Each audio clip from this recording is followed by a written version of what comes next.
Hello everybody, today I'm going to share with you something very cool. This is something that I have been wanting to find for a very long time. This is a handyman bucket light. This particular version is painted bronze or brown, as you can see, and is 70 watt high pressure sodium. These also came in 175 watt mercury vapor versions, and those were not painted brown, they were just a natural aluminum finish. This particular one here is complete, brand new, except it's missing the photocell and the bulb, but that's no big deal. I definitely have those around, so let's go ahead and take a look around the fixture itself. As you can tell, most of the fixture is taken up by the refractor, and there's a very small ballast housing compartment here. In fact, most of this is just the reflector to reflect the light. Of course, this is the housing up here, but you get the idea. Up here we have the ballast compartment, the photocell socket, and this right here is where the mogul bulb socket is located. Yes, this fixture has a slanted bulb in it. Very unique. One of the reasons that I like this thing, it's just, I don't know. It's really hard to explain, but there's something about it that I really like. Maybe it's a super simple design. I'm not sure. Either way, that's the basics of the fixture itself. We do have the original arm here, and it doesn't look like it was ever wired up either. Take a quick look at the other side here. Turn it to the front so you get an idea of that as well. So that's the basic outsides of the fixture. This is the instruction sheet that came with the mercury vapor version, but I wanted to include it here because it does show a nice example of what the fixture looks like on the insides and the bulb mounting there as well. So that's the instruction sheet that it probably would have came with, exactly the same, just, high pressure sodium instead of mercury vapor. One quick thing to note on the photocell socket up here is that it says handyman. On the mercury vapor version, it said McGraw-Edison. Of course, we want to take a look inside. So, to do so, we need to take off 3 screws here. And these screws aren't necessarily holding the refractor on. They're kind of just keeping it in place, as the refractor is actually being held on by these little tabs here. As you can see, it's just kind of resting on them, and this is preventing the refractor from getting pushed in and it falling off. So we'll take those screws off. With the screws removed, all we need to do now is push the refractor in and bring up the fixture and just lift it over like so. There's our refractor, in very good condition, I must say. It's not cracked or anything. So here's the inside. We have the mogul socket here. We have its original label, 70 watt high pressure sodium lamp, Handyman Electric Company, UL listed naturally. And we have 2 screws here we need to take off to gain access to the ballast. There we go. Nice mogul socket. We have the igniter here and the ballast. I don't know if the ballast has a manufacturer on it. It looks like there's definitely a sticker here.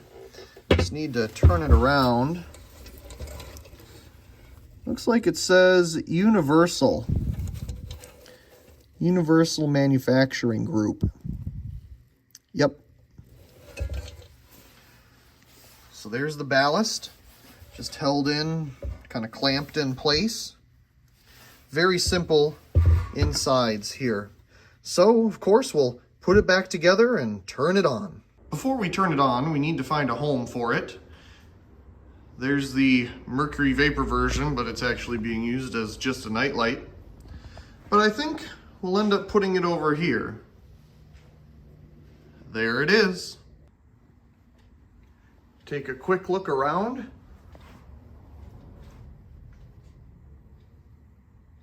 And of course, the bulb inside. So this is the only 70 watt high pressure sodium bulb in mogul base that I have with me. This is a new old stock GE bulb. There's the etch on it for you.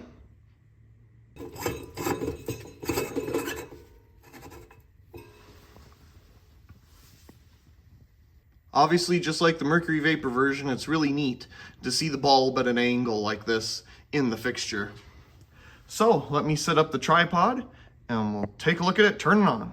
Of course, we need to cover up the photocell socket, so we will give it a hat. Turn it on in 3, 2, 1.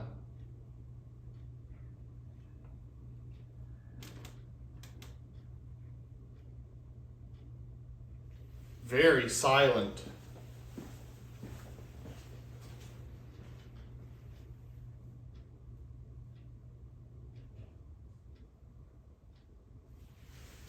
Let's take a closer look.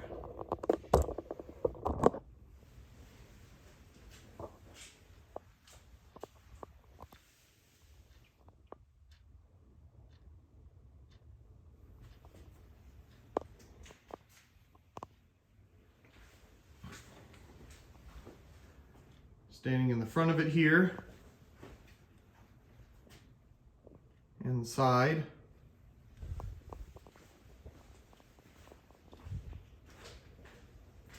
Put the camera back on the tripod.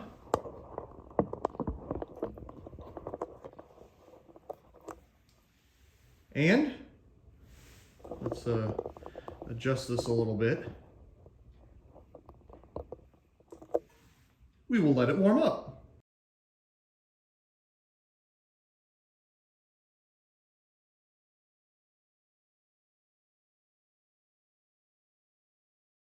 So I'm going to say we're pretty much at full brightness here. It's been sitting for a couple minutes and it got to full brightness pretty quick, really. I just wanted to let it sit and see if it would get any brighter, but it's incredibly bright. I mean, it's a 70 watt high pressure sodium bulb. It puts out a nice amount of light and it definitely lights up the work area here quite well. So we'll take a look at that.